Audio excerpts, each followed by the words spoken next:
ናብ ቀልብና ንመለስ ምክሪ አቶ ረዳኢ ሓለፎም ፖሊስ ዘተኣማምንን ውሽጣዊ ሰላም ከረጋግፅ እንተድሊ ድማ ናይ ደጋ ሓደጋ ንምክልኻል ተሓሲቡ ዳግም ዝተጣየሸ ትካል ብምዃኑ ንክልቲኡ ተልእኮ ወትሩ ድልዋት ክትኮኑ ይግባእ ፕረዚደንት ትግራይ ዶክተር ደብረጽዮን ገብረ ሚካኤል ቃልሲ ህዝቢ ትግራይ ካብ ብሄራዊ ዕብለላ ሓራ ንምውፃእ ዝተገብረ ቃልሲዩ ሜጀር ጀነራል ክንፈ ዳኘው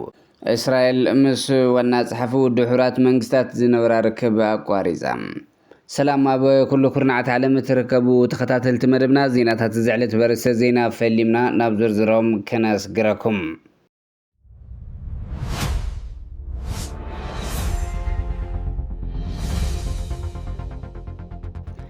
ግልጽ ጻውዒት ንመንእሰይ ምሁር ውድባት ፖለቲካ ሰብ ሃፍቲ መራሕቲ ሃይማኖትን ዓበይቲ ዓድን ብረዳኢ ሓለፎም ክሳብ ሕዚ እናተጓዓዝናሎም ዝመፀና መንገድታት መወዳእቶም ኣብዚ ሕዚ ጥሒልናሉ ዘለና ብርኪ ክንርከብ ገይሮምና ኣለው ካብዚ ዓንኬል ንምውፃእ ዝፍተኑ ዘለው ጅማሮታት ብመሰረቱ ብኣወንታ ዝረኣዩ እኳ እንተኾኑ ብውፅኢቶም ክዕቀኑ ከለው ግን እዚኦም እውን ትርጉም ዘለዎም ለውጢ ኣብ ምርጋፅ ዓብዪ ፈተና ዝገጠሞም ይመስል ናይዚ ፀገም ቀንዲ ምክንያት ክምርመር ከሎ ምናልባት ምን ፈፅሞ ወይ ኣይፈፀሞን ካብ ዝብል ኣሃዳዊ ዓንኬል ወፂና እቲ ጉዳይ ንባዕሉ ንምምርማር ዘለና ድልውነት ቅሩብነት ደሮት ምዃኑ ይመስለኒ ካልእ ሰብ እውን ካልእ ምክንያት ከቕርብ ይኽእል ይኸውን ሕዚ እውን ካብዚ ዓንወፅእ እንተኮይንና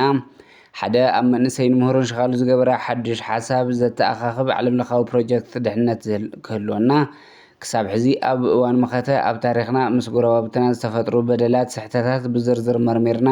ብብሄራዊ ዕርቂ እንፅውዐሉ ዓለምለኻዊ መስርሕ ዘርጊሕና ናብ ተግባር ብምእታው ኣብ ከቢድ ሓደጋ ዘሎ ሓድነት ህዝቢ ናብ ንቡር ንምምላስ ተበግሶ እንወስድ እዚ ሓሳብ እዚ ኣብ ዝሓለፈ ዓመት ኣመላኺቱ ነይረ ይብል እቲ ሳልሳይ ድማ ኣብ ዝኾነ ከባቢ ዘሎ ህዝቢ ወይ ማሕበረሰባዊ ክፋል ተበዲለ እየ እንትብል ወይ ከም ዝተበደለ ኮይኑ ትስምዖ ኣብቲ ናቱ ቦታ ኮይንካ ብልቢ ነዳምፆ እቶም ፀገማት ብሓባር ንምፍታሕ እውን ብውነ ንስራሕ ኣብዚ መዳይ ሓቂ ወይ ሓሶት እናተባሃልና ዝበለፀ ከይንጎዳዳእ ብጥንቃቐ ግድን ይመስለና ይብል እቲ ራብዓይ ድመፃ ዕድልና ብመሰረቱ ኣብ ናይ ፅባሕ ባህግና እምበር ኣብ ናይ ትማል መዘከርታና ክኾን ከም ዘይግብኦ ብእውነት ተረዲና እቲ ንመብዛሕትና ዘፈላለየና ዘሎ ናይ ትማል ውራይ ሕዚ እውን ካብ ዘቀራርበና ዘፈላለየና ከይኸውን በቲ ኣብ ቁፅሪ ሓደ ዝተቐመጠ መስርሕ ክሳብ ዝፍታሕ ክሓድር ወይ ከዓ ክፀንሕ ጌርካ ኣብ ናይ ፅባሕ ባህጊ ብሓባር ንዓስለሉ ሓበራዊ መንገዲ ተንእልሽ ንናይ ፅባሕ ጉዕዞና ዝሕግዙ ገለ ዛዕባታት ካብ መዘከርተና ምውካስ እንተደሊና እውን ልዕል ኢሉ ብዝተጠቕሰ ኣንፈት እንተንኸዶ ይብል ኣቶ ረዳኢ ሓለፎም እንተ እቲ ሕዚ ንኸደሉ ዘለና መንገዲ ግን እቲ ጅማሮ ከም ኣወንታ ዝረአ ኮይኑ ብውፅኢቱ ግን ካብ ዝተፈትሖም ፀገማት ዝተሓላለኾም ዝበዝሑ ዘለው ነገራት ይመስሉ ይብል ፀገምና ብመሰረቱ ንምፍታሕ ሕዚ እውን እቲ ዝበለፀ ነገር ስኽን ኢልካ መዋፅኦ ምላሽን ኣጀንዳና እውን ካብ ባህግና ተነድህብ ይሓይሽ ዝብል እምነት እዩ ዘለኒ ይብል ፖሊስ ውሽጣዊ ሰላም ከረጋግፅ እንተደሊ ድማ ናይ ደገ ሓደጋ ንምክልኻል ተሓሲቡ ዳግም ዝተጣየሸ ትካል ብምዃኑ ንክልቲኡ ተልእኮ ወትሩ ድልዋት ክትኮኑ ይግባእ ኢሎም ዶክተር ደብረጽዮን ገብረ ሚካኤል ኣመራርሓ ፖሊስ ትግራይ ኣብ ኣፈፃፅማ መደባት 9 ኣዋርሕ 2018 ገዛዲቡ ገምጋም ኣብ ዘሳልጠሉ ዘሎ እዋን እዩ ነዚ ዝበሉ ካብ ኮሚሽን ፖሊስ ዝረኸብናይ ሓበሬታ ከም ዘመላኽቶ ኣዘዝቲ ዞባን ወረዳን ሓዊሱ ኣመራርሓ ፖሊስ ትግራይ ዘሳተፈ ገምጋም ኣፈፃፅማ ስራሕ ኣብ ከተማ መቐለ እናተሳለጠ እንትኸውን ኣብ ምክልኻል ምፅራይን ካልኦት ሞያታት ፖሊስ ዝነበረ ኣፈፃፅማ ስራሕ ገምጊምካ ካብቶም ብጥንካረን ድኽመትን ዝተፈለዩ ፍፃመታት ትምህርቲ ወሲድካ ቀፀልቲ መደባት ንምዕዋት ዝዓለመ ምዃኑ ኣብቲ መድረኽ ተጠቒሱ ኣሎ ኮሚሽነር ጀነራል ኮሚሽን ፖሊስ ትግራይ ይሕደገ ስዩም ብግዶም ኣብ ዝቕንያት ገምጋም ካልኦት ተወሰኽቲ ሚይጣት ዝዳሰሱ ዛዕባታት ብምንፃር ዝተረኣየሉ ኩርናዓ ኣንፊቶም እዮም መበገሲ ገምጋም ኣፈፃፅማ ስራሕቲ 9 ኣዋርሕ 2018 ግእዝ ኮሚሽን ፖሊስ ትግራይ ብኢንስፔክተር ጉዕሽ ግደይ ምስ ቀረባ ኣብ ዞባታት ዘሎ ህሉ ኩነታት ፀጥታ ተዳሲሱ ክግምገም ቀፀልቲ መደባት ፀጥታ ክንፀሩ ይግባእ ክብል ኮሚሽን ፖሊስ ትግራይ ሓቢሩ ኣሎ ቃልሲ ህዝቢ ትግራይ ካብ ብሄራዊ ዕብለላ ሓራ ንምውፃእ ዝተገብረ ቃልሲዩ ሜጀር ጀነራል ክንፈ ዳኘው ሜጀር ጀነራል ክንፈ ዳኘው ቃልሲ ህዝቢ ትግራይ ካብ ብሄራዊ ዕብለላ ሓራ ንምውፃእ ዝተገብረ ቃልሲዩ ዝበለ እንትኾን ህዝቢ ትግራይ ዘረጋግፆ ዓወት 20 ግንቦት ድማ ወርቃዊ ክብረ በዓል ክብል ገሊጹ ኣብዚ ሕዚ እዋን ዓወታት 20 ግንቦት ንምድህሳስ ዝግበር ዘሎ ፍሪ ናይቲ ዝሰዓረ ስርዓት መቐፀልታ ዘረጋግፁ ኣካላት እዮም ድሕሪ ምባል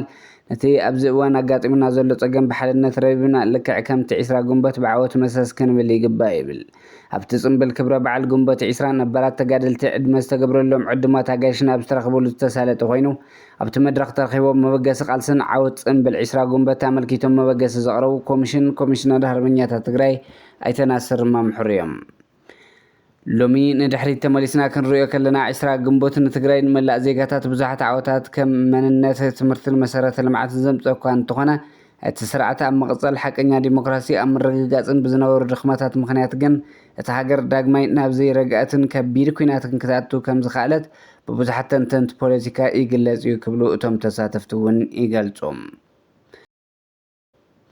ኣብ መወዳእታ ዜናና እስራኤል ምስ ዋና ጸሓፊ ውድብ ሕቡራት መንግስታት ዝነበራ ርክብ ኣቋሪፃ። እስራኤል ምስ አንቶኒዮ ጉተሬስ ዝነበራ ርክብ ኩሉ ከም ዘቋረፀት ምግለፃ ጸብጻብ አልጀዚራን ዘ ታይምስ ኦፍ እስራኤልን ይሕብሩ። ሕቡራት መንግስታት ኣብ ዘውፅኦ ጸብጻብ ንእስራኤል ኣብ ዝርዝር እተን ምስ ጎንፂ ዝተኣሳሰራ ፆታዊ ዓመፅ ብምፍጻም ገበነኛታት ተባሂለን ዝተረቑሓ ሃገራት ምእታው ስዒቡ ብዝተፈጥረ ዘይምርዳእ እስራኤል ምስ አንቶኒዮ ጉተሬስ ዝነበራ ምትሕባር ደው ከም ዘበለቶ ኣምባሳደር እስራኤል ኣብ ውድብ ሕቡራት መንግስታት ዳኒ ዳኖን ኣፍሊጦም። እቶም ኣምባሳደር ንእስራኤል ኣብ ዝርዝር ገበነኛታት ንምእታው ዝተወስደ ዝበልዎ ስጉምቲ ሓቃዊ ምክንያት ዘይብሉ ፖለቲካዊ ውሳነ ክብሉ ነቒፎምዎም። ባርከስ ክቡራት ተኸታተልቲ መደብና ዜናታት እዚ ዕለት ኣብዚ ከም ቤትና ሰሰናይ ንዓኹም ሰላም ንዓኺ ትግራይ